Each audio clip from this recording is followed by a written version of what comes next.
arrival coast to coast very soon. Wow. I love it because I tell you what, folks, we have more aspects than just, we're not one dimensional. And I am a homesteader, no trinket kind of guy. All that is me. That's the real me. But there's this other spiritual side of me that I've been sharing over the last, 3 weeks. I've done it periodically for 2 years. But you guys haven't taken to it too well. Once I brought Jeffrey over here, it kind of helped stimulate the conversation. And if you have an idea for a name, don't hold back. Email me at bigjohnlipscomb@gmail.com or instant message me the name of what you think this show ought to be called. Like Jeffrey said, his is Antimatter Radio. It's perfect. That's $1 million tag name there. I loved it from the first time I heard it. But I think we might have to change it because we're Don't Tread on Me. Don't Tread on Me, folks, is my show over at the Micro Effect. This at Rinse Radio is a different kind of show, and it's more to my liking, and I've always wanted to do this kind of show, and that's why I jumped all over Professor Jeff here as soon as he was a guest on my show. So let me know that feedback, I forgot what the other part I was going to tell you, but anyway, go ahead. Maybe you got something you can fill in. Oh, yeah, I've always got something good. You were talking earlier about alien abduction and certain kinds of. I was wondering what you were referring to with that. Were you talking about how certain kinds of psychedelic, the synthetic, non-plant substances give rise to alien abduction, which I have a real bad vibe in my heart about. Is that the direction you were going with that? Yeah. That's kind of in my study of it.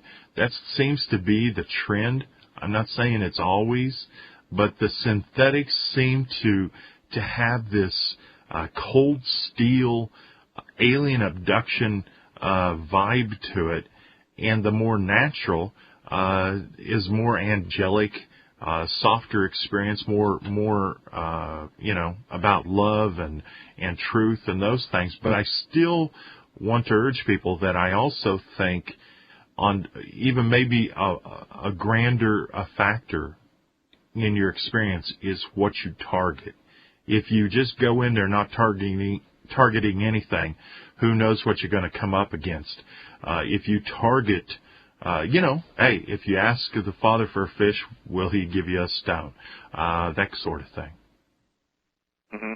Yeah, the synthetics, even kind of suspicious because we all know, William Lynn, for example, is someone who's done a lot of good writing on how the 60s movement is, let's bring in the alien conspiracies, and, Hollywood's flooded with it, and they turned the 60s revolution, which, might have had some interesting parts to it originally. They, turned it into a drug revolution and all this fake feminism rather than a more soulful or family-oriented kind of feminism, which doesn't even exist. Nobody even knows what that is when I say that.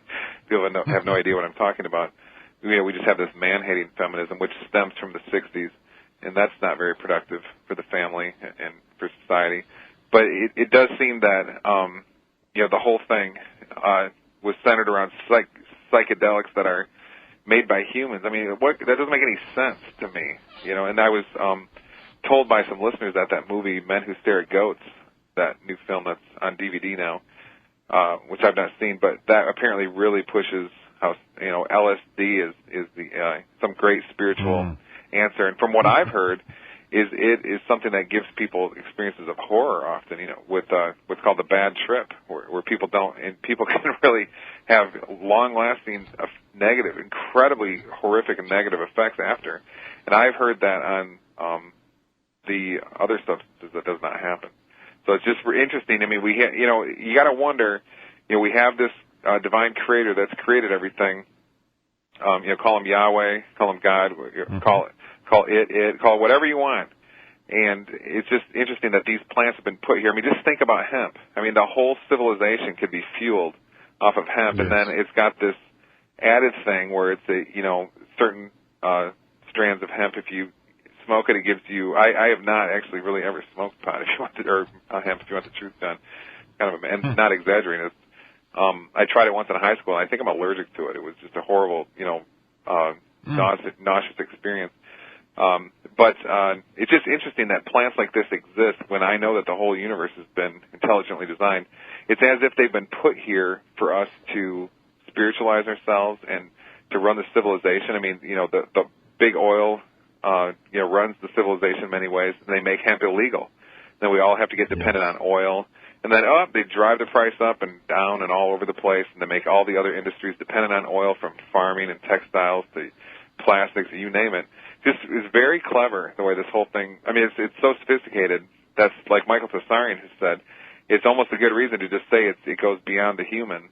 That's who's behind this whole thing, because it's so well planned out with all its deep psychological games and rich, war ritual, and like I was talking about recently on radio, all these wars that we have are just huge, massive rituals. War isn't really war; it's just eugenics ritual for for the fun and games of the dark illuminists at the top, and all the genetically modified food and vaccines. It's really a dark world unless it's the thing that's so interesting though, John, is it's either real dark and you're totally enslaved, or you just make that decision to not go along with it, and you're totally free. You said last week, you said the Nephilim don't control me, and I thought that was so simple, but incredibly powerful, because that's it right there. I mean, there's nothing you need to really do.